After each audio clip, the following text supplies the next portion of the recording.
Assalamualaikum warahmatullahi wabarakatuh.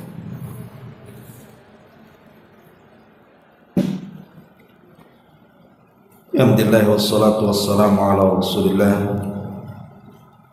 wa ala alihi wa sahbihi wa mawalah wa la hawla wa la quwwata illa billahi wa ba'd.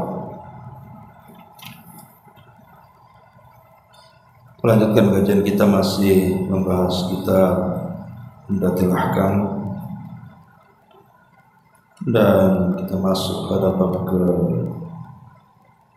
satu, adab masuk kamar mandi dan juga istijmar. Kita baca hadisnya.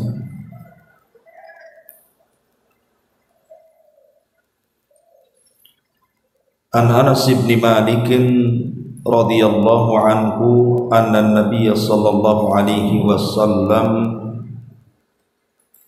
kana idza dakhala al-khala'a qala Allahumma inni a'udzu bika minal khubuthi wal khaba'is. Dari Anas bin Malik radhiyallahu anhu bahwa Nabi sallallahu alaihi wasallam jika hendak masuk WC atau kamar mandi, beliau berdoa, Allahumma inni a'udzu bika minal khubuthi wal khaba'is. Ya Allah, aku berlindung kepadamu dari para syaitan perempuan ataupun syaitan laki-laki.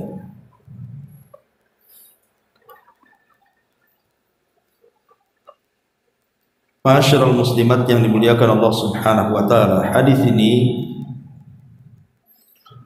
ada beberapa faedah yang bisa kita petik ibrah dan pelajaran. Yang pertama, istihbabu dzikrillahi azza wa jalla. Disunnahkan berzikir dengan zikir yang diajarkan Nabi sallallahu alaihi wasallam ketika hendak masuk ke kamar mandi atau WC. Apa doanya? Allahumma inni a'udzu bika minal khubuthi wal khaba'is. Kemudian yang kedua,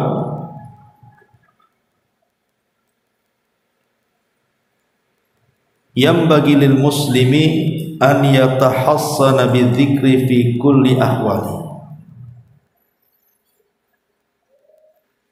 bahwa seyogianya seorang muslim itu sudah harus menjaga dirinya dari gangguan-gangguan syaitan dengan zikir dalam kondisi apapun. Bukan hanya masuk ke kamar mandi saja, tapi dalam kondisi apapun kita harus menjaga diri dari gangguan syaitan dengan cara berzikir. Kemudian yang ketiga, tentang kesempurnaan Islam. Hadis ini menjelaskan tentang kesempurnaan Islam, bahwa Islam mengajarkan adab-adab dan akhlak sampai kepada masuk kamar mandi. Dan itu juga berdasarkan hadis Salman ketika ditanya oleh seorang Yahudi, wahai Salman, apakah nabimu mengajarkan segala sesuatu sampai kepada buang hajat? Maka Salman dengan bangganya mengatakan, ajal, ya, yu'allimuna nabiyuna kulla syai'in hatta al-khira'ah, bahwa nabi kami mengajarkan segala sesuatu sampai kepada urusan jamban. Ini menunjukkan tentang kesempurnaan syariat Islam. Kemudian yang keempat, jami'ul khalqi muftaqiruna ila Allah fi daf'i ma yu'dhihim aw yadhurruhum, bahwa seluruh makhluk Allah Subhanahu wa taala termasuk kita manusia sangat berhajat kepada Allah di dalam mencegah apa yang bisa menyakiti mereka atau yang mendatangkan madarat kepada mereka. Karena kita tahu bahwa kamar mandi itu tempat setan. Bisa saja setan itu menyakiti kita. Bisa saja setan itu mendatangkan madarat kepada kita. Makanya kita ini berhajat kepada Allah untuk meminta perlindungan. Kemudian yang kelima, hirsun Nabi sallallahu alaihi wasallam ala ta'limi ummati kullama yanfa'uhum min umuri dinihim wa dunyahum. Bagaimana semangat Nabi sallallahu alaihi wasallam di sini di dalam mengajarkan kepada umatnya apa yang bermanfaat untuk mereka dari urusan dunia dan akhirat mereka. Kemudian juga dalam hadis ini di antara faedahnya adalah yang keenam, taqrirul iman biwujudi syayatin. Bahwa di sini ada penetapan bahwa kita harus betul-betul beriman tentang adanya setan. Jadi setan itu ada. Walaupun kita tidak bisa melihat mereka, tapi kita bisa merasakan keberadaan mereka. Dan itu termasuk akidah ahli sunnah wal jamaah. Kemudian yang terakhir, khuturatus syaitan alal muslim. Di sini ada bahaya setan terhadap kita kaum muslimin. Keberadaan setan itu sangat membahayakan kita.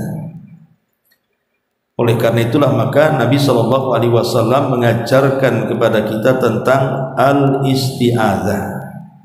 Bagaimana kita berlindung kepada Allah dari setan-setan yang terkutuk.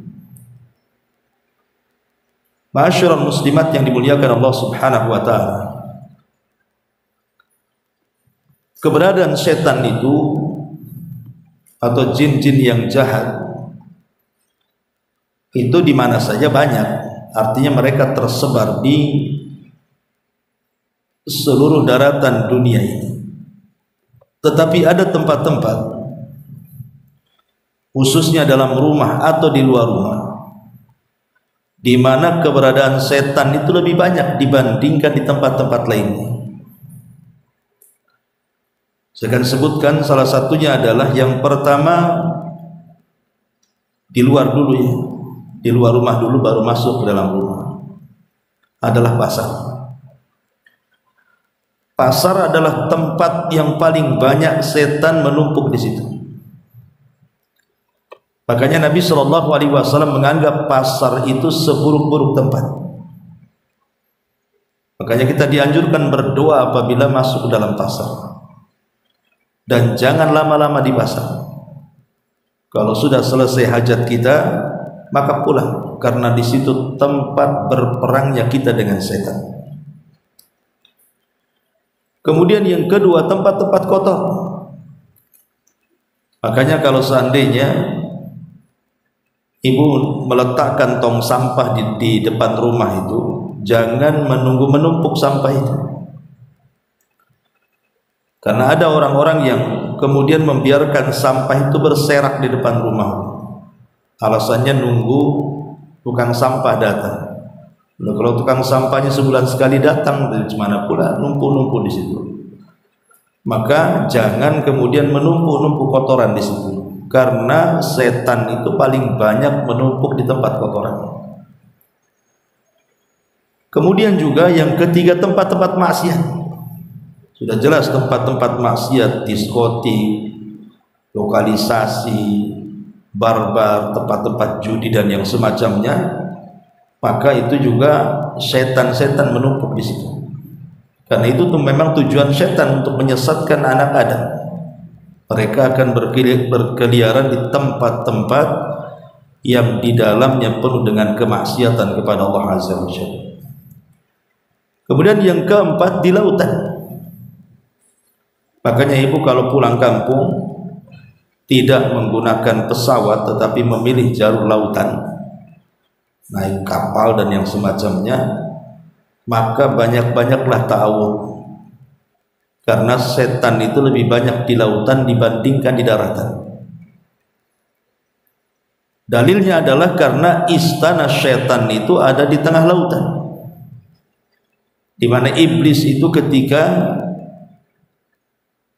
mengirim tentara-tentaranya untuk menggoda anak Adam yang ada di daratan itu, maka tempat pelepasan pasukan iblis itu dimulai di lautan, karena memang istananya di lautan. Maka hati-hati apabila seseorang memiliki pekerjaan yang memang berisiko di lautan seperti para nelayan, maka banyak-banyaklah bertaut di situ, terutama orang-orang yang hobi mancing, ya kan? Karena memang setan lebih banyak di lautan dibandingkan di daratan. Ma'asyiral muslimat yang dimuliakan Allah Subhanahu wa taala, dan banyak lagi. Adapun di dalam rumah kita, tentu yang paling banyak menumpuk setan itu adalah di kamar mandi, sebagaimana hadis ini. Jadi hati-hati dengan kamar mandi. Kamar mandi ini tempat bertumpuknya setan. Makanya kenapa kemudian para ulama ketika menasihati kita apabila kita ini masuk ke kamar mandi, maka ada beberapa poin yang harus diperhatikan. Pertama, jangan duduk lama-lama. Kalau kita ini mau buang hajat kecil ataupun buang hajat besar, jangan lama-lama di situ. Karena terkadang ada orang yang kemudian menjadikan kamar mandi itu justru tempat rileks dia. Kadang-kadang dicantik-cantik, ya kan? Kemudian juga tempat mandinya pun dibagus-bagusin. Terkadang merendam seharian di situ. Itu tempat setan itu. Ngapain berlama-lama di situ? Kalau ingin mandi, mandi sekedarnya. Sudah selesai mandi, bersih, keluar. Atau buang hajat, baik kecil ataupun besar, kalau sudah selesai cepat keluar.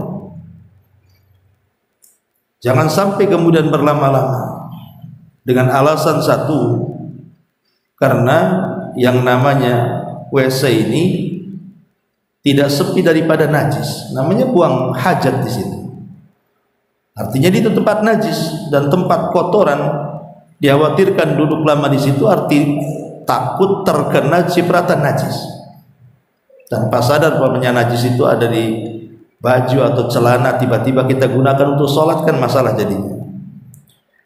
Kemudian yang kedua, berdasarkan hadis ini bahwa tempat-tempat WC baik di rumah atau di luar ataupun kamar mandi itu memang sarang daripada setan. Sampai-sampai Nabi SAW mengatakan dalam hadis yang lain, inna hadihi al-khusus, sesungguhnya tempat-tempat buang hajat, kata Nabi, inna hadhil khusus muhtadaratun, adalah tempat di mana setan-setan itu akan berdatangan di situ. Fa idza ata ahadukumul khala, jika salah seorang masuk ke kamar mandi ataupun WC, falyaqul, maka katakanlah, Allahumma inni a'udzubika minal khubthi wal khaba'is, ya Allah, aku berlindung kepadamu dari para setan perempuan dan setan laki-laki. Kemudian juga yang ketiga, bila berdiam di lama di WC ini, maksudnya tanpa hajatnya, tanpa ada keperluan maksudnya. Artinya kalau sudah selesai buang hajatnya, jangan berlama-lama lagi di situ, kan sudah selesai hajatnya. Berarti kalau kemudian menyengaja kadang-kadang menyanyi pula dalam kamar mandi, bersiul-siul di kamar mandi, ataupun menikmatin bawa handphone malah kemudian nonton YouTube pula sambil buang hajat, maka kita ini kan di situ sedang membuka aurat masalahnya. Orang ke kamar mandi kan rata-rata buka aurat, ya. Lah ada sebuah hadis dari Muawiyah bin Haidah, dia berkata, ya Rasulullah, auratuna ma na'ti minha wa ma nadhar. Rasul, apa yang boleh dan yang tidak, tentang kapan kita boleh membuka dan menutup aurat kami. Maka Nabi SAW mengatakan, ihfad aurataka, jagalah auratmu, illa min zaujatika aw ma malakat yamin, kecuali untuk istrimu ataupun budakmu. Faqala, maka dia berkata, ar-rajulu yakunu ma'ar rajuli, jika laki-laki bersama laki-laki, boleh enggak memandang aurat? Maka Rasul mengatakan, in istata'ta alla yaraha ahad faf'al, jika tidak ada seseorang yang tidak bisa memandang auratmu, lakukan. Kemudian dia mengatakan, warrajulu yakunu khaliya, bagaimana kalau seseorang itu bersendirian, boleh enggak membuka auratnya? Maka maksudnya tidak ada hajat, tidak ada keperluan membuka aurat, itu maksudnya di sini. Boleh enggak ada orang ini? Umpamanya ibu karena saking panas di rumah, sendirian dalam kamar, kemudian dikunci, buka semuanya karena kepanasan. Maka Nabi SAW mengatakan, fallahu ahaqqu an yustahya min, kepada Allah lah dia harus lebih berhak malu dibandingkan kepada manusia. Sampai kepada bersendirian pun kalau tidak ada hajat, jangan buka aurat. Apalagi di kamar mandi lama-lama membuka aurat. Apalagi ketika kemudian masuk ke kamar mandi itu tidak baca doa pula. Maka kita tahu bahwa penghalang antara mata-mata jin dan aurat kita adalah dengan cara isti'adzah. Kalau seseorang tidak isti'adzah, tidak membaca doa ketika masuk kamar mandi, kemudian kita membuka aurat, maka tabir yang menghalangi aurat jin dengan kita itu akan terbuka. Lah disitulah terkadang muncul kemudian jin-jin yang disebut dengan jinnul asyik. Jinnul asyik itu kata para ulama, jin-jin yang jatuh cinta dengan kita karena selalu menampakkan aurat di mata mereka, dan kalau sudah jatuh cinta maka mereka sulit melepaskan kita dan akan terus menjerumuskan kita, naudzubillah. Dan memang secara hukum pun para ulama mengatakan bahwa lama-lama di kamar mandi itu hukumnya makruh, tidak boleh, kecuali kalau memang ada hajat dan keperluan seperti buang hajat, selesai keluar. Kalau kemudian sudah selesai masih di dalam, maka Ibnu Taimiyah rahimahullahu taala mengatakan hukum berdiam diri di situ adalah makruh hukumnya. Nah, ini tempat yang pertama di mana syaitan itu akan menumpuk di situ, di dalam rumah, pertama di kamar mandi. Kemudian yang kedua, di kamar yang tidak dihuni. Umpamanya ibu ini punya rumah, kamarnya 4. Mungkin kamar 1 tempat ibu dan suami, kemudian kamar 1 untuk anak-anak, kemudian kamar 1 untuk tamu, kemudian kamar 1 kosong untuk gudang atau apa gitu ya. Maka Nabi SAW mengatakan dalam hadis yang dikeluarkan Imam Muslim, Abi Daud dan yang lainnya dari hadis Jabir bin Abdullah radhiyallahu anhu, kata Nabi SAW, firashun lirrajuli wa firashun li ahlihi wath-thalith lidh-dhaifi war-rabi' lisyaitan. Kata Nabi SAW, kalau kita punya 4 kamar, kamar pertama untuk keluarga, suami istri, kamar yang kedua untuk anak-anaknya, kamar ketiga untuk tamunya, dan kamar keempat untuk setan. Dari sini kalau ibu punya kamar kosong tidak pernah dihuni, maka setan akan menumpuk di situ. Lalu bagaimana solusinya? Kata para ulama, sering-seringlah dibersihkan. Karena setan itu menumpuk di tempat kotor. Sebab kalau kamar itu, ya walaupun gudang, Bu, anggaplah ibu gunakan gudang di dalam rumah itu kan, tetap harus dibersihkan. Tetap harus dibersihkan. Dan kalau ibu bisa, gunakanlah kamar yang kosong itu tempat musolah umpamanya. tempat ibu sholat di situ.